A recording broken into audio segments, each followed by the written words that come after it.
Hello दोस्तों, स्वागत है आपका। दोस्तों, भारत और चीन के बीच काफी वक्त से तनाव की स्थिति बनी हुई थी। तनाव के बीच शनिवार को दोनों देशों के सैन्य अधिकारियों के बीच बैठक टकराव की जगह से 20 किलोमीटर की दूरी स्थित मोल्डो में हुई। दोनों देशों के बीच ये बैठक लगभग 4.5 घंटे तक चली। समाचार एजेंसी INAS से सूत्रों ने बताया कि भारत ने चीन से अपने जवानों को इलाके से हटाने की मांग की है। हालांकि सेना की ओर से आधिकारिक तौर पर अभी तक कोई भी बयान सामने नहीं आया है, न ही इसकी कोई पुष्टि हुई है। सेना बातचीत के ब्यौरे का विदेश मंत्रालय और सरकार के संबंधित अधिकारियों से साझा करेगी।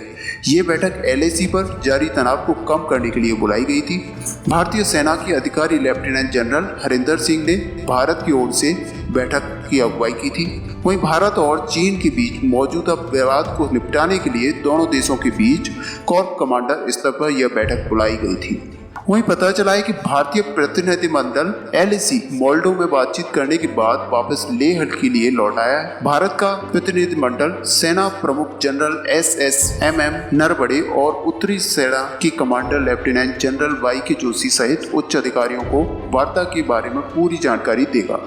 इसके बाद सेना मुख्यालय में सैन्य संचालन निदेशालय भी चर्चा के बारे में विदेश मंत्रालय और अन्य संबंधित सरकारी अधिकारियों को जानकारी देगा। वहीं बीते 5 मई को पूर्वी लद्दाख में स्थिति तब बिगड़ गई थी जब करीब 250 चीनी और भारतीय सैनिकों के बीच हिंसक झड़प हो गई थी और अगले ही दिन तक जारी रही थी। और बाद में दोनों लोकल कमांडो की मीटिंग हुई और दोनों तरफ के सैनिक पीछे हटे। दोनों तरफ के सैनिकों ने एक दूसरे पर लाठी डंडों से प्रहार किया था, साथ ही साथ पत्थरबाजी भी हुई थी। इस हिंसक झड़प में दोनों तरफ के करीब 100 सैनिक जख्मी हो गए थे। इसके बाद 9 मई को सिक्किम में यही घटना दोहराई गई थी। वहां नाकुला दर्रा में 150 भारतीय और चीनी सैनिकों के बीच झड़प हुई थी, जिसमें दोनों तरफ से कम 10 सैनिक घायल हुए थे। वहीं दोस्तों, एक और न्यूज निकल के आ रही है। कोरोना संक्रमण के चलते पूरी दुनिया में अलग थलग पड़ा चीन। ऐसे में आने वाले समय में चीन की घेराबंदी और बढ़ सकती है। वैश्विक स्तर पर व्यापार, सुरक्षा और मानवाधिकारों को लेकर इसके मनमाने रवैये पर अमेरिका समेत 8 अन्य देशों ने मोर्चा बनाया है।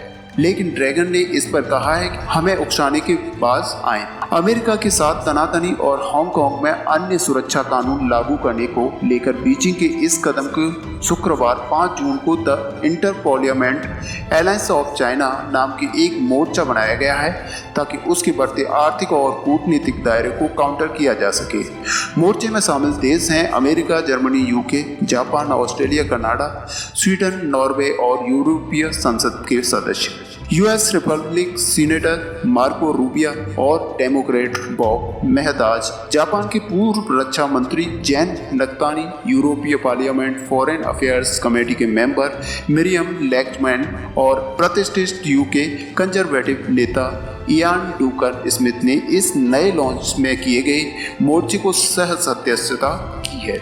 वहीं दोस्तों, ट्विटर पर वीडियो संदेश में चीन के एक आलोचक रूबिया ने हांगकांग में नए सुरक्षा कानून लाने के खिलाफ और अमेरिका का समर्थन करते हुए बीजिंग पर हमला बोला है और कहा है कि चाइनीज कम्युनिस्ट पार्टी के शासन में चीन वैश्विक चुनौती बन गया है। वहीं बीजिंग लगातार इस बात पर जोर दे रहा है कि हांगकांग में स्थित आंतरिक मामला है। हालांकि उसने कहा है कि चीन का आर्थिक और कूटनीतिक विस्तार दुनिया के लिए खतरा नहीं है।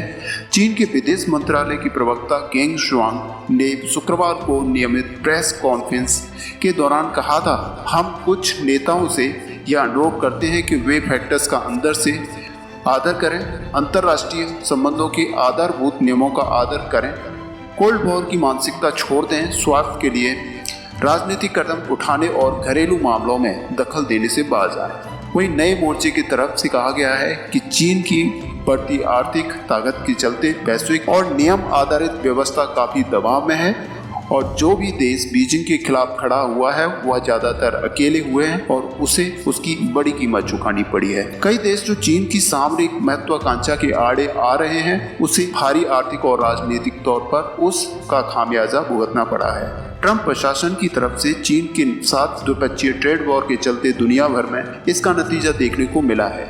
जबकि अमेरिका के पत्रकार को चीन से बाहर निकाल दिया गया था और कनाडा में चाइनीज हुवेई टेक्नोलॉजी कंपनी के एक स्टाफ को गिरफ्तार के बाद चीन में कनाडा के 2 नागरिक मिशेल कोवरिंग, मिशेल पावर को हिरासत में बिना किसी ट्रायल के ले लिया गया था।